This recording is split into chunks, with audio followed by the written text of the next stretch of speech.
నా number record చేసుకోండి media మిత్రులు కూడా 7569441275. మరోసారి చెప్తాను 7569441275. ఈ నెంబర్తో మీరు ఏం చేయాలి? ఫోన్ చేయడం కాదు. 200 కోట్లు ఫోన్ చేస్తే నేను ఆన్సర్ చేయలేను కదా 200 దేశాల్లో. మీరు గ్రూప్ పెట్టాలి. ఎలా గ్రూప్ పెట్టాలో వినండి. నిజామాబాద్, సికింద్రాబాద్, నల్గొండ, వరంగల్, ముందు మీ నియోజకవర్గం పేరు రావాలి. ఆ తర్వాత మీ పేరు, తర్వాత నా పేరు, లేదా నిజామాబాద్ లేదా సికింద్రాబాద్ కేఏ పాల్, రవి, జాన్, ఇలా మీరు గ్రూపులు పెట్టి ఈ నెంబర్ నాకు అడ్మిన్ ఇస్తే నేను మీకు వారానికి 3 సార్లు టచ్లో ఉంటాను. నా వీడియోలు పంపిస్తా. ఏం చేస్తాం మనం అప్పుడు? క్రైస్తవులు, ముస్లింలు, హైందవులు అందరూ కలిసి ఈ దుండగుల్ని, ప్రవీణ్ గారే నాతో కలిసి ఉంటే ఎవడైనా టచ్ చేసినా ఆయన్ని, ఎవరి స్వార్థం, ఎవరు బిజీలో వారు వెళ్ళిపోయారు. వెయిట్ పర్లేదు. ఆయనే మన పార్టీలో కానీ నాతో కానీ కోఆర్డినేటర్ ఉంటే ఎవరికైనా దమ్ముందా? ఇగో బాబు ఇక్కడే ఉప్పల నా కోఆర్డినేటర్. ఎగ్జాంపుల్, ఎవరైనా టచ్ చేయగలరా? వెయిట్. ఎందుకు అంటే మనం అందరం ఐకమత్యం అవ్వాలి. ప్రపంచాన్ని శాసించి వచ్చాను, గెలిచి వచ్చాను. ఇక్కడ మనం ఓడిపోకూడదు అంటే మీరు నేను చెప్పినట్టు ఉండాలి. మీరు నేను చెప్పినట్టు చేస్తే ఇప్పుడు మనకి అన్నిటికంటే ప్రాముఖ్యం సోషల్ మీడియా వారు ఒక్కొక్క పోస్ట్ పెడితే 30 లక్షలు, 1 లక్షల వరకు వెళ్ళిపోతున్నాయి. కనుక మనకి మీడియా మద్దతు ఉంది. మెయిన్ ఛానల్ అన్ని మనం ఐకమత్యం అయ్యి మన దేశాన్ని, రాష్ట్రాన్ని కాపాడుకోవాలంటే మీరు ఒక్కొక్కరు ప్రవీణ్ పడగాల దైవజనుల పేరుతో మనం ఈ సికింద్రాబాద్ని గెలుద్దాం, మనం దేశాన్ని గెలుద్దాం, రాష్ట్రాన్ని గెలుద్దాం. మరొక దైవజనుల్ని టచ్ చేస్తే తెలుసు కదా మీకు అది. సో కనుక ఇప్పుడు నేను ప్రెస్లో మాట్లాడేటప్పుడు మీరు దయచేసి రికార్డ్ చేసుకోండి, కానీ డిస్టర్బ్ చేయకండి. ఎవ్వరు మాట్లాడద్దు. ఒక 5 నిమిషాలు, 2 నిమిషాలు ఇంగ్లీష్, 3 నిమిషాలు, 4 నిమిషాలు Telugu. Thank you very much.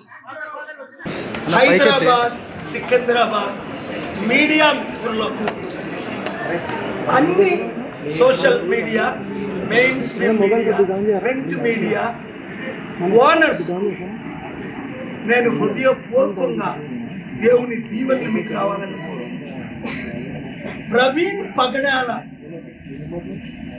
ఒక హత్యని కేవలం యాక్సిడెంట్ గా చిత్రీకరించడానికి Rajahmundry police SP, additional SP, అక్కడున్న ఇన్వెస్టిగేషన్ ఆఫీసర్ చేస్తున్నారని కొన్ని వేల మంది పాస్టర్లు ఆరోపిస్తున్నారు. అందుకని నేనే డైరెక్ట్గా వెళ్ళాను. అక్కడ అడిషనల్ ఎస్పీతో మాట్లాడాను, సిఐడిఎస్పీలతో. వారు ఇచ్చిన మాటలన్నీ అబద్ధాలే. డెడ్ బాడీ తీసుకెళ్ళక ముందే మేము పోస్ట్ మార్టం రిపోర్ట్ చేస్తానన్నారు, వెయిట్ చేయండి అన్నారు. నేను అక్కడికి చేరినంత వరకు దాదాపు 38 గంటలు దైవజనుల్ని టెర్రరిస్టులాగా చూసి అధ్వానంగా లాఠీ చార్జీలు చేసిన వీడియో నా దగ్గర. ఒక దైవజనుడు ప్రవీణ్ పగడాల ప్రపంచంలో అనేక దేశాలకు తిరిగి సువార్త ప్రకటించారు. ఆయన ఎవరు నాకు తెలియదు. 48 గంటల వరకు ఆయన పేరు వినలేదు. కానీ ఒక దైవజనుని ఎంత దారుణంగా హత్య చేశారు, ఎవరు చేశారు, ఎందుకు చేశారని ఇన్వెస్టిగేషన్ చేస్తే అక్కడ ఒక పోలీస్ ఆఫీసరే చెప్పారు, ఇది హత్యనండి పాల్గారు, మీరు విడిచిపెడితే ఇది యాక్సిడెంట్ గా చిత్రీకరిస్తారు, నా పేరు తీసుకోకండి, అవసరమైతే సుప్రీంకోర్టు, హైకోర్టుకు వస్తాను, నా జాబ్ పోయినా పర్వాలేదు, మీరే న్యాయం చేయగలరు. ఒక సీనియర్ ఆఫీసర్, ఈ రోజు పోలీస్ ఆఫీసర్ నాకు చెప్పడం జరిగింది. మా ఇన్వెస్టిగేషన్ ప్రిలిమినరీ కంప్లీట్ అయ్యింది. పోస్ట్ మార్టం చేసిన తర్వాత ప్రపంచంలో ఎక్కడైనా 36 గంటలు పోస్ట్ మార్టం చేయకుండా ఉంటారా? మొదటి ఫెయిల్యూర్. క్రైమ్ సీన్ ని కాపాడకుండా ఉంటారా? రెండో ఫెయిల్యూర్. బాడీ మీద మోటార్ సైకిల్ వేస్తే అది చిత్రీకరణ కాదా? మూడో ఫెయిల్యూర్. అక్కడ రిపోర్ట్లన్నీ ముందు 12 గంటలు, రాత్రి 12కి అయితే మరలా వచ్చే రోజు మధ్యాహ్నం వరకు ఎందుకు పంచనామా రాయలేదు? 24 గంటలు ఎందుకు ఇన్వెస్టిగేషన్ సరిగ్గా చేయలేదు? ఫ్యామిలీ వచ్చినంత వరకు వెయిట్ చేస్తారా? పోలీసులకి చట్టాలు తెలీదా? ఇది సుమోటో కింద తీసుకోవాలని, ఇన్వెస్టిగేషన్ చేయాలని, క్రైమ్ సీన్ ని ప్రొటెక్ట్ చేయాలని, ఇవన్నీ కోర్టులో నేను నిరూపిస్తా. నేనే ఇక్కడ హైడ్రామా ఆడకుండా హైడ్రాని కోర్టులో కేసేసి ఇన్వెస్టిగేషన్ లేకుండా నోటీసులు ఇవ్వకుండా బిల్డింగ్లు కూల్చకూడదని ఆర్డర్ తెచ్చానా లేదా?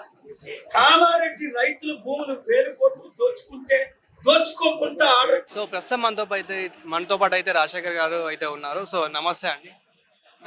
అసలు ఎలా జరిగింది అనుకుంటున్నారు? దీని వెనకాల చాలా అనుమానాస్పదాలు ఉన్నాయి కాబట్టి, సో అసలు ఎలా జరిగింది అనుకుంటున్నారు? దీని వెనకాల 100% కుట్ర దాగి ఉంది అనేటువంటిది మేము పూర్తిగా నమ్ముతున్నాం. క్రైస్తవ సమాజం మీద జరుగుతున్నటువంటి దాడి, ఈ పాస్టర్ గారి మీద, ఏదైతే ప్రవీణ్ పాస్టర్ గారి మీద జరిగినటువంటి మరి ఈ హత్య అనేటువంటిది, ఇది క్రైస్తవ సమాజాన్ని తుదముట్టించాలనేటువంటి ఆలోచనతోనే ఈ విధంగా భయభ్రాంతుల్ని చేయడానికే మరి పాస్టర్ గారిని ఖచ్చితంగా దీని వెనక కుట్ర ఉంది. ఇది యాక్సిడెంట్ అని ఏదో మసిపూసి మారేడుకాయ చేయాలనేటువంటి ఆలోచన చేస్తూ ఉన్నారు. ఇది యాక్సిడెంట్ కాదు, ముమ్మాటికి హత్యే. కాబట్టి దీనికి కూడా మేమేం ఒకటే కోరుతా ఉన్నాం, సిబిఐ ఎంక్వైరీ వేయాలా, దోషుల్ని శిక్షించాలా. ఎందుకంటే ఆంధ్రప్రదేశ్లో మరి అక్కడ సనాతన ధర్మం పేరు మీద క్రైస్తవుల మీద దాడులు జరుగుతూ ఉన్నాయి. క్రైస్తవుల్ని తుదముట్టించేటువంటి ప్రయత్నం జరుగుతూ ఉంది. కాబట్టి వాళ్ళు ఎవరైతే ఖచ్చితంగా దీని వెనకాల మరి ఉన్నారో వాళ్ళని బయటికి తీయకుండా వీళ్ళు యాక్సిడెంట్ అనేటువంటి మాటతోటి మరి పోలీసులు కూడా దాన్ని కవరప్ చేసే ప్రయత్నం చేస్తాం. ఇంతకుముందు ప్రవీణ్ గారు మాకన్నా ఎక్కువ మీకు తెలుసు కాబట్టి, సో మీతో ఎలా ఉండేవారు?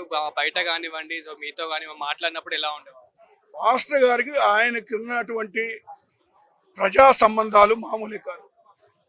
ఆయన అనేక సార్లు టీవీల్లో కానీ, డిబేట్లో మాట్లాడటం కానీ, టీవీలో ప్రసంగించడం కానీ, ఈ 2 రాష్ట్రాల్లో మరి పాస్టర్ గారు ప్రవీణ్ గారు తెలియనటువంటి వ్యక్తులు లేరు.